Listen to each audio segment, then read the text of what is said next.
Bueno, mi nombre es Eva María Duarte. eh, Algunos me conocen como Evita. Bueno, nací en Junín el 7 de mayo de 1919. Fui una política y actriz argentina, la primera dama de la nación argentina durante la presidencia de mi esposo Juan Domingo de Perón, entre 1945 y 1952. Y presidenta del partido peronista femenino y de la Fundación Eva Perón. Bueno, a mis 15 años migré a la ciudad de Argentina. A mis 15 años migré a la ciudad de Buenos Aires, donde me dediqué a la actuación, alcanzando renombre en el teatro, radioteatro y el cine. En 1943 fui una de las fundadoras y elegida presidenta de la Asociación Radial Argentina. En 1944 conocí a Juan, en ese entonces secretario de Trabajo y Previsión, en un acto relacionado con la ayuda de las víctimas del terremoto de San Juan de 1944. Ya casada con Perón, participé activamente en la campaña electoral del mismo en 1946, siendo la primera política argentina en hacerlo. En 1947 impulsé y conseguí la sanción de la ley del sufragio femenino, tras la cual busqué la igualdad jurídica de los cónyuges y la patria potestad compartida a través del artículo 39 de la Constitución de 1949. En 1948 fundé la Fundación Eva Perón, mediante la cual construí hospitales, asilos, escuelas, impulsé el turismo social creando colonias de vacaciones, difundí el deporte entre los niños mediante campeonatos que abarcaron todo el país, otorgué becas a los estudiantes, ayudas de viviendas y promocioné a la mujer en diversas facetas, adoptando así una posición activa en las luchas de los derechos sociales y laborales, constituyendo el vínculo directo entre Perón y los sindicatos. En 1949 fundé el Partido Peronista Femenino. En 1951, debido a las primeras elecciones presidenciales con sufragio universal, el movimiento obrero me propuso como compañera de fórmula de Perón, como candidata a vicepresidenta. Eh, Sin embargo, yo renuncié a la candidatura el 31 de agosto, el día conocido como el Día de Renunciamiento, debido a las presiones de los grupos opositores al gobierno, las luchas internas dentro del peronismo y el cáncer de útero que tenía diagnosticado desde 1950, el cual se había agudizado. Bueno, comencé abiertamente mi carrera política acompañando a Perón como su esposa en la campaña electoral con vistas a las elecciones presidenciales del 24 de febrero de 1946. Mi participación en la campaña de Perón fue una novedad histórica en la política argentina.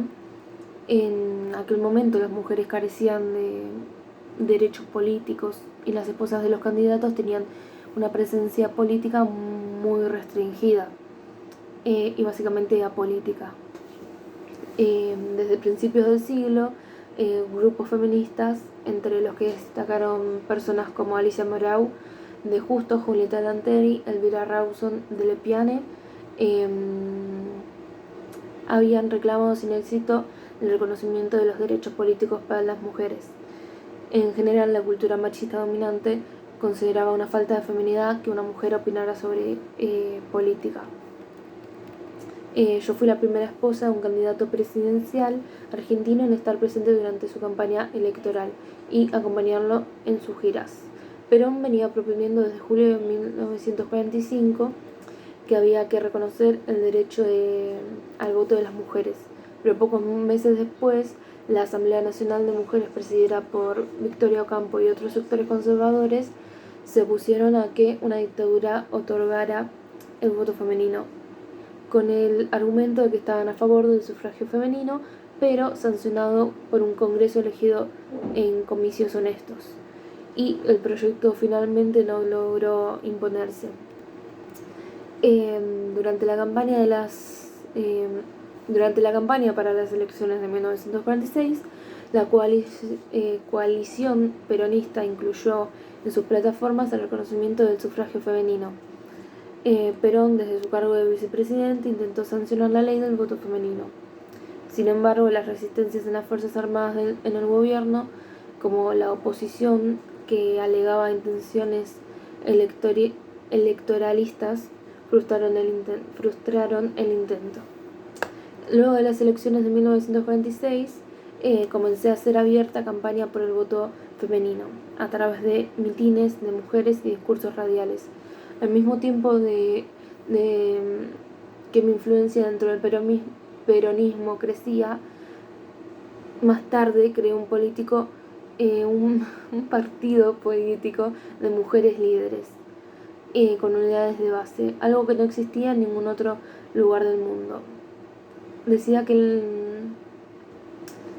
las mujeres no solo tenían que votar, sino que tenían que votar a mujeres. Por eso en esa época había mujeres en diputados y senadores, que aumentaron en las elecciones posteriores. Argentina fue muy avanzada. El 27 de febrero de 1943, tres días después de las elecciones, pronuncié mi primer discurso político en un acto organizado para agradecer a las mujeres su apoyo a la candidatura de Perón. En esta oportunidad exigí la igualdad de derechos para hombres y mujeres, y en particular el sufragio femenino. El proyecto de ley fue presentado inmediatamente después de asumido el nuevo gobierno constitucional. El 1 de mayo de 1946, la oposición de los prejuicios conservadores resultaba evidente. Presioné constantemente a los parlamentarios para que lo aprobaran, causando incluso protestas en estos últimos por mi intromisión. A pesar de que era un texto brevísimo de 3 artículos, que prácticamente no podía dar lugar a discusiones, el Senado recién dio media sanción al proyecto el 21 de agosto de 1946, y hubo que esperar más de un año para que la Cámara de Diputados sancionara el 9 de septiembre de 1947 la Ley 13.010, estableciendo la igualdad de derechos políticos entre hombres y mujeres y el sufragio universal de la Argentina. La actividad por la cual me destaqué durante el gobierno de mi esposo fue la ayuda social, orientada a atender la pobreza y otras situaciones sociales de desamparo. Tradicionalmente en Argentina esa actividad estaba en manos de la Sociedad de Beneficencia de Capital Federal, una antigua asociación casi estatal creada por Bernardino Rivadavia a principios del siglo XIX, dirigida por un selecto grupo de mujeres de clase alta. Ya en la década de 1930 comenzó a ser evidente que la sociedad de beneficencia y otras instituciones similares a otras partes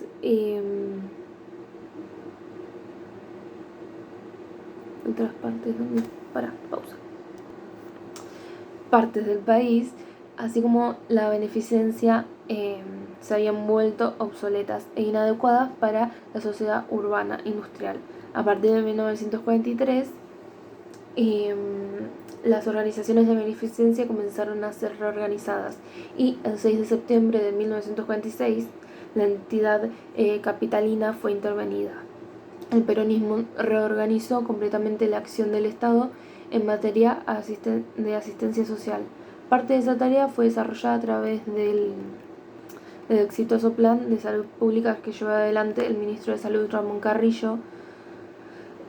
Parte fue desarrollada a partir de las nuevas instituciones de prevención social, como la generalización de las jubilaciones y pensiones, y parte fue desarrollada por la Dirección Nacional de Asistencia Social, que con el tiempo llegaría a organizarse como ministerio, bajo diversos nombres como Bienestar Social o Desarrollo Social. En ese contexto apareció la Fundación Eva Perón, con el fin de organizar institucionalmente la acción social que venía realizando en la Secretaría de Trabajo y Prevención, tarea que la prensa denominaba Cruzada de Ayuda Social, y las donaciones sindicales que habían comenzado a multiplicarse el 8 de julio de 1948. Que habían comenzado a multiplicarse. Acá voy a tener que borrar. El 8 de julio de 1948 creé la Fundación Eva Perón, desarrollando una gigantesca tarea social que llegó prácticamente a todos los niños, ancianos, madres solteras y mujeres que eran el único sustento de familia pertenecientes a los estratos más carenciados de la población. La Fundación realizó un amplio espectro de actividades sociales, desde la construcción de hospitales, escuelas, hogares de tránsito y de ancianos, colonias de vacaciones, prevedurías populares, hasta el otorgamiento de becas para estudiantes, ayudas para construir viviendas populares, un plan agrio de apoyo a los pequeños productores rurales, entregas masivas de máquinas de coser y promoción de mujeres en diversas facetas. Construir las modernas viviendas obreras de Ciudad Evita, 2 avanzados policlínicos en todo el país, donde la atención fue completamente gratuita, y dirigí la escuela de enfermería. La fundación realizaba anualmente los famosos Juegos Nacionales Evita, en los que participaban cientos de miles de niños y jóvenes de sectores humildes, que a la vez que promovía el deporte, permitió también realizar masivos controles médicos. La fundación entregaba también masivamente cada fin de año sidra y pan dulce a las familias más carenciadas, hecho este último criticado por los opositores antiperonistas. En 1949 busqué incrementar la influencia política de las mujeres fundando el Partido Peronista Femenino, PPF. El 26 de julio, en el Teatro Nacional Cervantes de la ciudad de Buenos Aires, el PPF estaba dirigido exclusivamente por mujeres. Era totalmente autónomo dentro del movimiento y estaba organizado a partir de las unidades básicas femeninas que se abrían en los barrios, pueblos y sindicatos, canalizando la militancia directa de las mujeres. El 11 de noviembre de 1951 se realizaron elecciones generales y voté en el hospital donde estaba internada debido al avanzado cáncer de útero que tenía. Por primera vez, las mujeres argentinas pudieron votar y ser votadas. El 64% de las mujeres votó por el peronismo y un porcentaje levemente superior al de los varones, que votaron un 63% por la reelección de Perón. Asimismo, el Partido Peronista Femenino logró exigir 23 diputadas, 3 delegadas de territorios nacionales y 6 senadoras, las únicas mujeres presentes en el Congreso Nacional, y 80 legisladoras provinciales.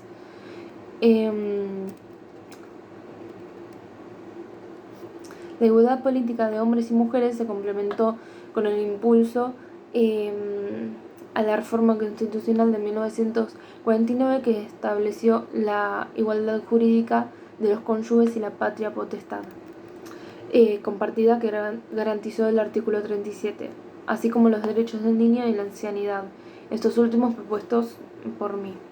El golpe militar de 1955 abolió la Constitución y con ella la garantía de igualdad jurídica entre el hombre y la mujer en el matrimonio y frente a la patria potestad, reapareciendo la prioridad del hombre sobre la mujer. Las elecciones generales de 1951 fueron la primera vez que las mujeres pudieron presentarse, no solo a votar, sino como candidatas. Debido a su gran popularidad, la Confederación General del Trabajo propuso mi candidatura al cargo de vicepresidente de la Nación, acompañando a mi esposo, un hecho que no solo implicaba llevar a una mujer al Poder Ejecutivo Nacional, sino fortalecer el sector sindical del gobierno peronista. La audaz jugada desató una aguda lucha interna en el peronismo e intensas gestiones de los grupos de poder en la que los sectores conservadores presionaron fuertemente para evitarlo. El 22 de agosto de 1951 se produjo el cabildo abierto del justicialismo, convocando por la Confederación General del Trabajo. La reunión contó con millones de trabajadores y trabajadoras en la esquina de Moreno y 9 de Julio y constituyó un hecho histórico fuera de lo común. En su transcurso, los sindicatos me pidieron que aceptara la candidatura a vicepresidenta.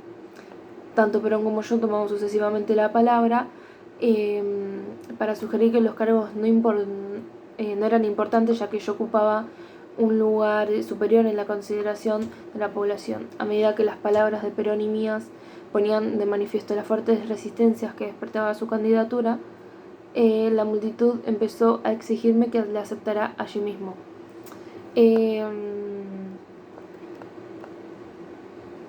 Las razones y presiones que llevaron a mi renuncia son objeto de diversos análisis. Entre ellas, resultó ser un factor importante el deterioro de mi salud, que era notable en ese momento y que me causaría la muerte en menos de un año.